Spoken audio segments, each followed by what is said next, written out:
Hey, welcome back to another episode of Hey Jack, Leadership Reflections with Jack Nehlig. I'm Jack's co-host, Trevor Robinson, and today we are bringing you a very special episode.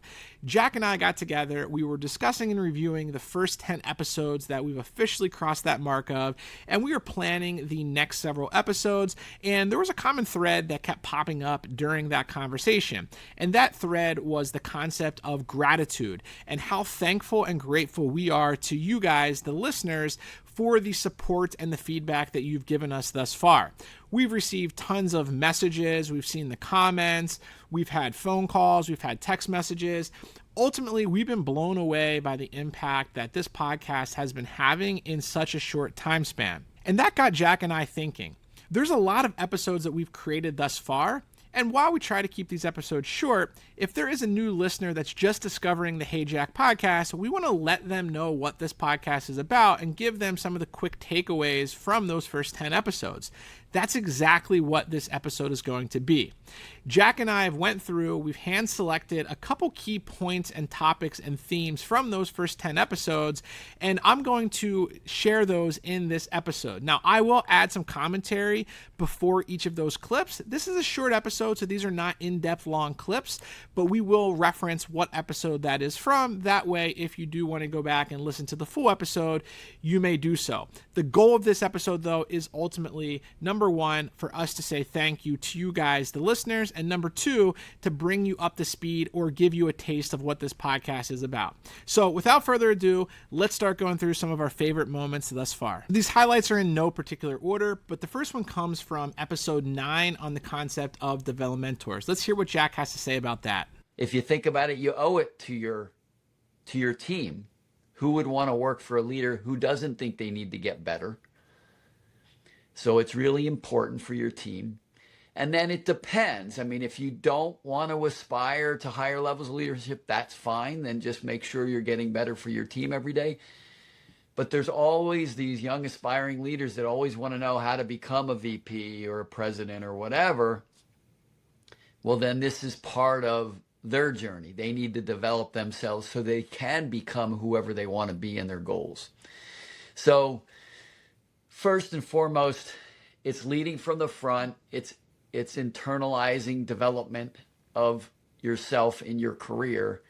And that's the big thing.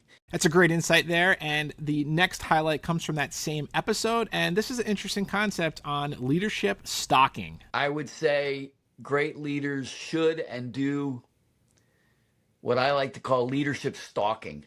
Now, Don't worry, Trevor, they're not going to end up in HR because of this suggestion. Let's unpack this a little bit more. Yeah.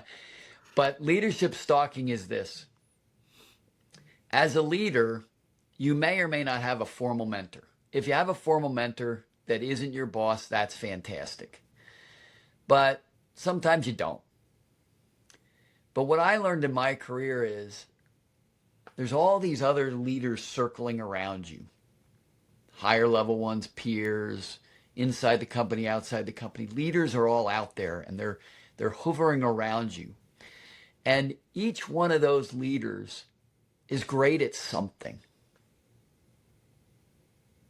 And if you think about it, if you just study those leaders that surround you and watch what they do and determine what you think is their little superpower, what they're really good at, and each one will probably be a little different.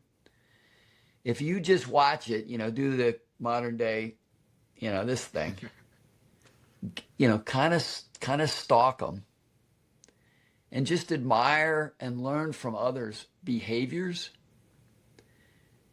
It's like free mentoring. And then in episode 7, Jack gave us a reminder on the importance of the basics, communication. The headline is this, that communication is one of those topics where nothing has changed. All of the foundational things we think about in communication for leaders is all the same.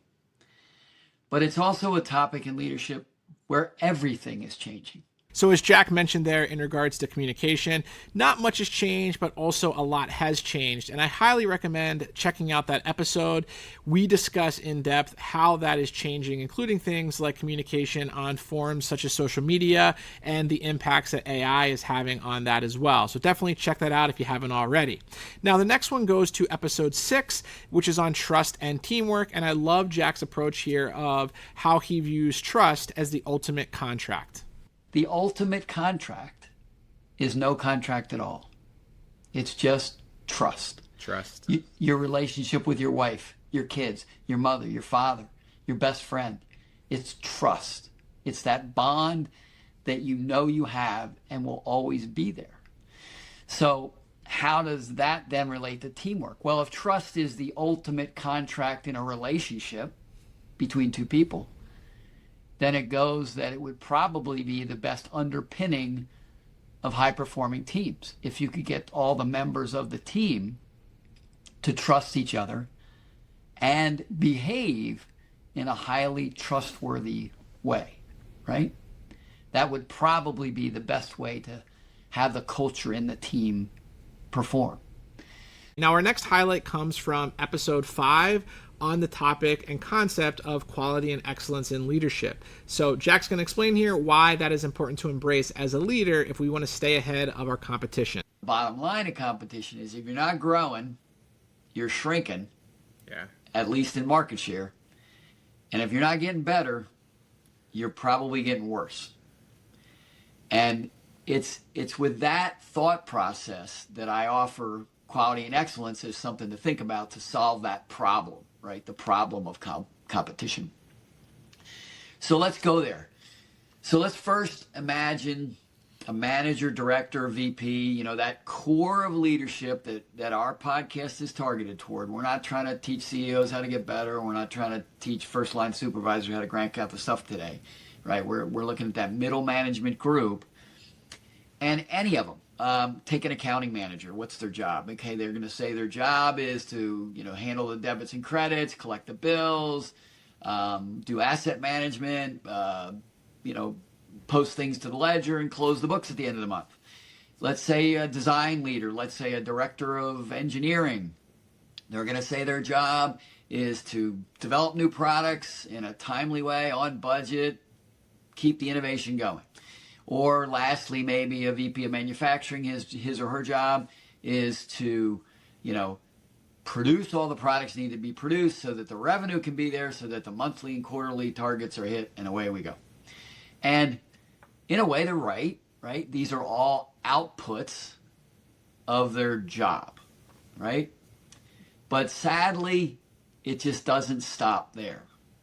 The more important part of what their leadership job should be is to improve those outputs and spend time daily, weekly, and monthly working on improvement so that the outputs keep getting better and better, not just happen in a consistent way.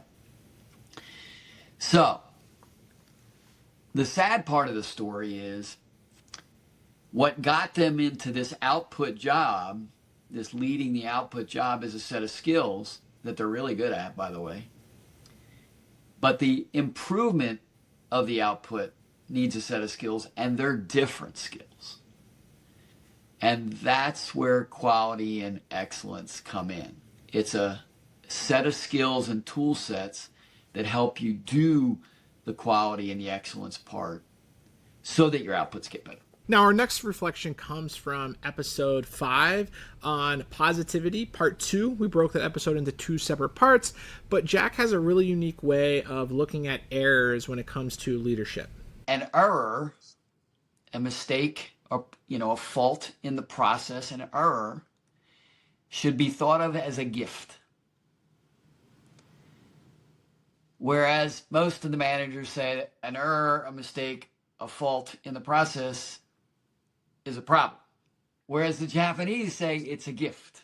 It's a gift. And the gift is, it's a clue, and it's a way to start an improvement cycle to make things better. Because the error shows you where to look. shows you how to fix it.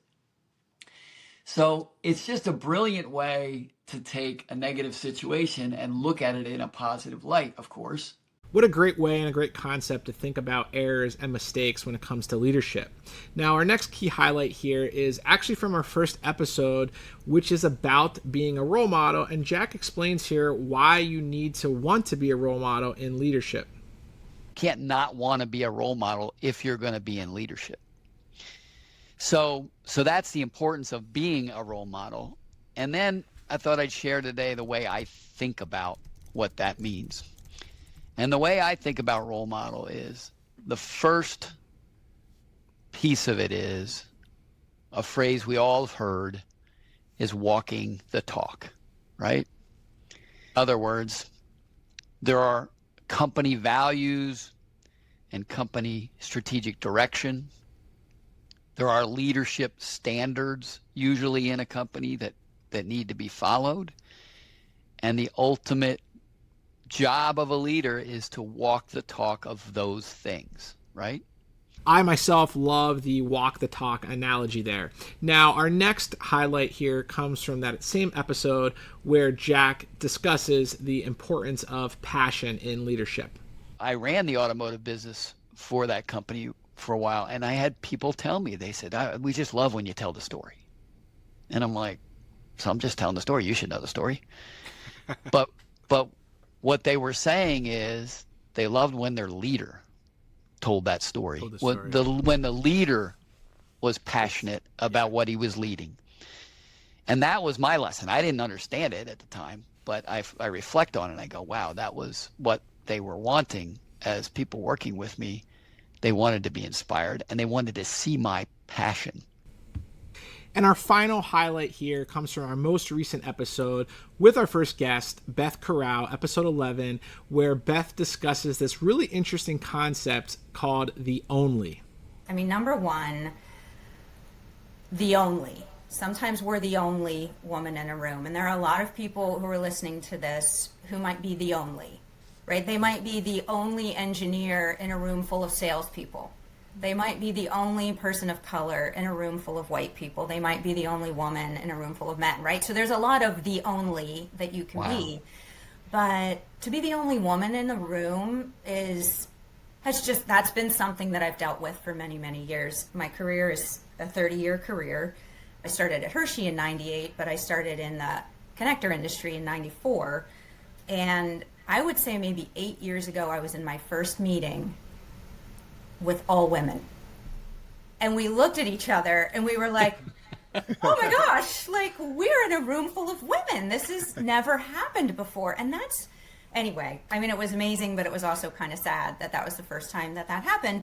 So that'll wrap up this short episode full of some of the best takeaways, concepts, and highlights thus far. We do thank every one of you out there for listening to this podcast, for supporting us. It means the world to us. We're so grateful and thankful for that. We hope that we can continue to bring more value to you. Now, if there is any concept that you really enjoyed from this particular episode, we do encourage you to head over, listen to the full episode. They are bite-sized and short episodes, so you should be able to get through them quickly. And as always, if you have any concepts, questions, or topics that you want us to address on an upcoming episode, feel free to click the link in the description and we'll be happy to address that or answer that for you. Thank you so much, and we'll see you next time. Go lead.